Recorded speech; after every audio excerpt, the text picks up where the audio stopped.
Good morning. My name is Patrick Brothers. I'm here with my co-founder, Maria Spies. We're from HolonIQ, not from the city Holon. I'll explain all that shortly. I need you to strap in or buckle up. For the next 15 minutes, we are going to practice 21st century learning. Active learning, social learning. You're going to need your device. Grab your mobile phone right now. Over the next 15 minutes, I'm going to take you to 2030, where education is a $10 trillion market. And we're going to walk through 5 scenarios for how education might evolve over that period. You, every single one of you, will vote and will help us estimate the probability or the likelihood of each of these scenarios coming about by 2030. We're going to share the results of the survey that we conducted in Beijing last week with your peers in China. And we're taking your results on a global roadshow from here to Berlin, Paris, London, Boston, New York, San Francisco, and Sydney. So you will also become part of a global study. So I promise you, strap in. This is going to be quick and fast, and my time is halved as well. Grab this URL on your phone right now. bit.ly/ed-2030. You'll need it very shortly. bit.ly/ed-2030. If you can't get it up on your phone, steal the phone of the person next to you when we need to vote. It's not important that it's on your phone, but it is important that every single person in this room has a voice.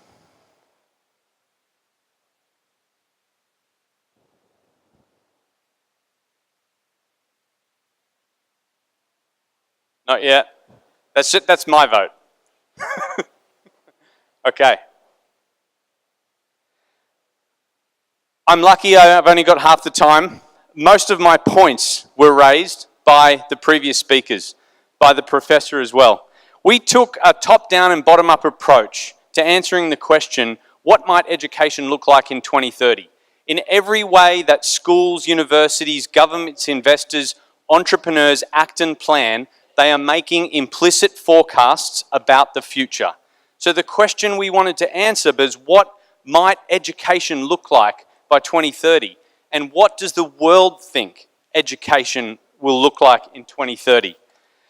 From a top-down approach, I'm pleased to report we grabbed 3 of the professor's drivers, and we found a 4th, which was brought up by Neerit as well.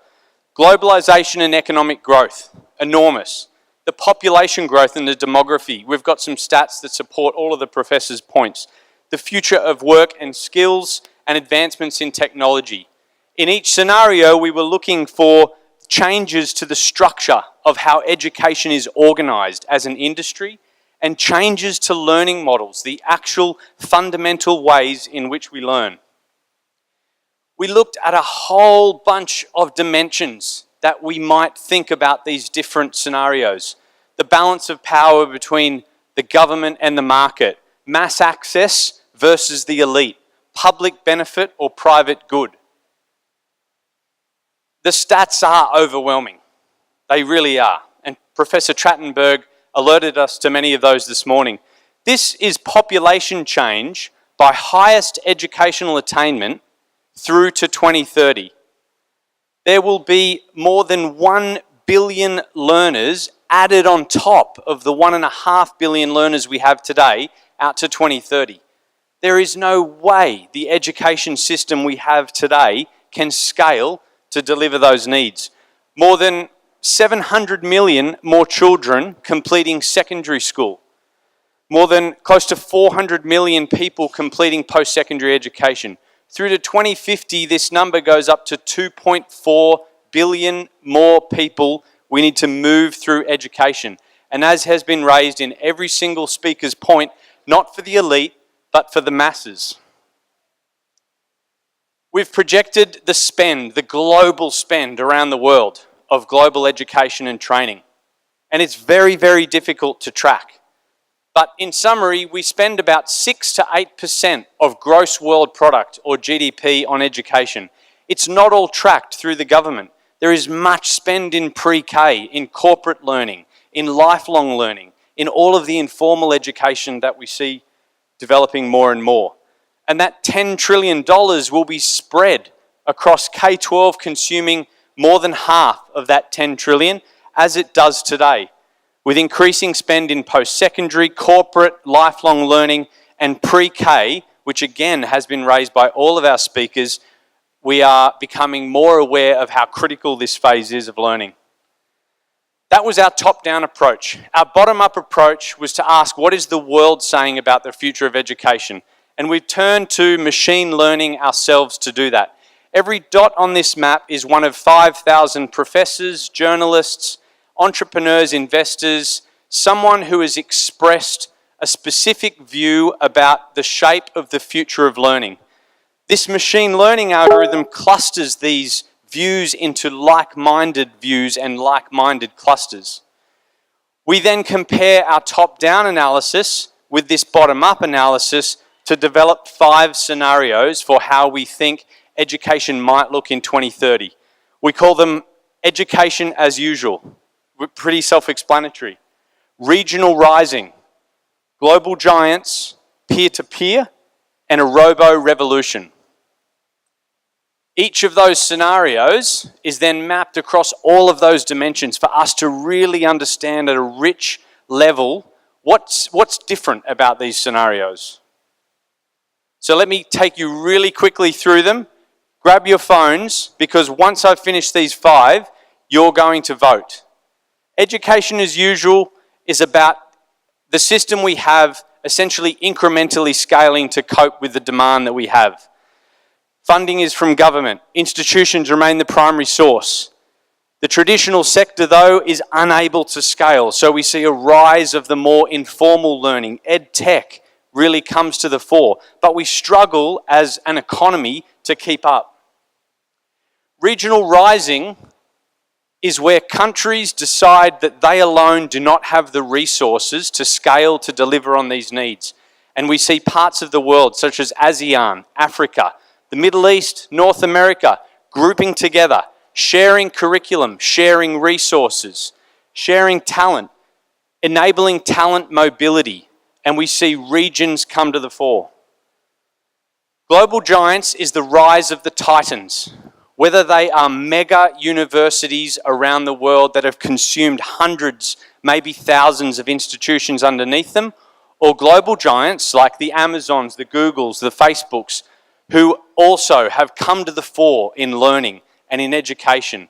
Education no longer becomes a long tail of 20,000 universities and colleges around the world, and it starts to concentrate, where we graduate from one of 10, one of 20, one of 50 global giants. Scenario 4 is quite the opposite. It is disintermediation of the middleman. Institutions are no longer at the fore. Learners connect with each other. Learners rate other learners, other facilitators, other teachers. Technology plays a critical role in connecting all of those learners. And we start to adopt more of a decentralized, more of a networked approach to learning in 2030. And finally, a robo-revolution, enabled by AI maturing 12 years beyond where we see it today, where we haven't replaced the teacher, but in fact classrooms have digital teaching assistants that know every single child in the class. They know exactly where they're up to. They know what resources to support the teacher with. They curate that content globally and find the right and deliver what we're all hoping is personalized learning at an individual level. AI, if used correctly in a robo-revolution, also helps us solve the equality issue. We start to scale learning at a very, very low cost globally around the world. Your turn. Grab your phone. There is one question for each of the 5 scenarios which asks you to rate how likely do you think this scenario is to eventuate. And you've got some pretty rough guesses there. 5% likelihood, 25, 50, 75, you're almost certain. Step your way over the next couple of minutes through scenario 1 through 5 and help us estimate very quickly how likely do you think this scenario is to eventuate in 2030. The finale is for you to pick. If you had to pick just one of these 5 scenarios for how you would like to see education in 2030, which one would it be? And there is 2 final questions which are critical to our research, and that is, which country are you from and what role do you play in education? Are you a teacher? Are you an investor? Are you an entrepreneur? I'm going to give you a minute to finish that. If you don't have connectivity right now, steal the phone off the person next to you once they've completed their survey. I've taken a head count of every single person here.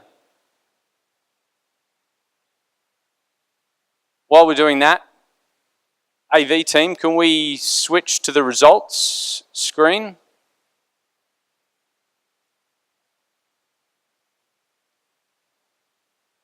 Can we switch to that URL? Not that URL, the results URL. Okay. We won't, hold on, don't refresh it yet.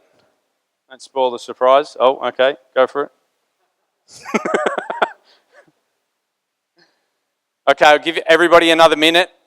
Obviously, if you're not able to participate right now, please participate over the break in the next couple of hours.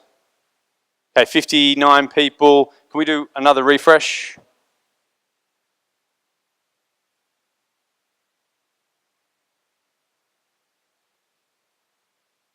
Okay, let's move back to the slides really quickly. We'll show this in a second. I can't wait to find out what Israel said. Israel says, we'll find out when we get Wi-Fi. Here's what China thought. Nearly 50% voted as a preferred scenario for robo-revolution. Bit of a tiebreaker between global giants and peer-to-peer. Education as usual. We had one in the audience who ran a pre-K school and just could not imagine how technology and how education in 2030 was going to be anything but it is today. I need to move really quickly. Why are we here in Israel? We're not named after the city of Holon, although we're honoured to share the same name. In systems theory, a holon is an evolving and self-organising system, and we think this is such a fantastic metaphor for education.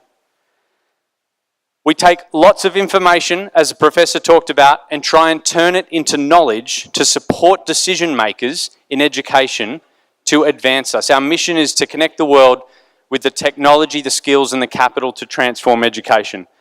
We have a strategic partnership with EdTech Israel, where we are on an ambitious journey to map, measure and build a comprehensive index of education, innovation and technology.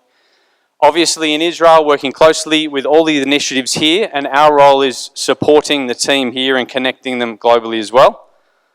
Welcome Yaki and Maria to the stage.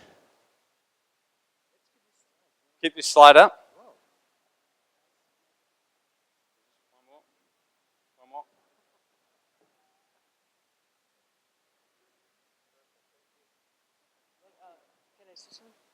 This is actually an opportunity to take this photo op that we didn't do at the SUGSV like a month ago. So, but it was something that we announced a month ago, 5 weeks ago in the United States. We are honored to be here with Patrick and Maria. This is, we believe, is a strategic move that will place Israel among so many other nations in a global database. So thank you very much. Thank you, Yaki. Cheers. Thanks, Yaki.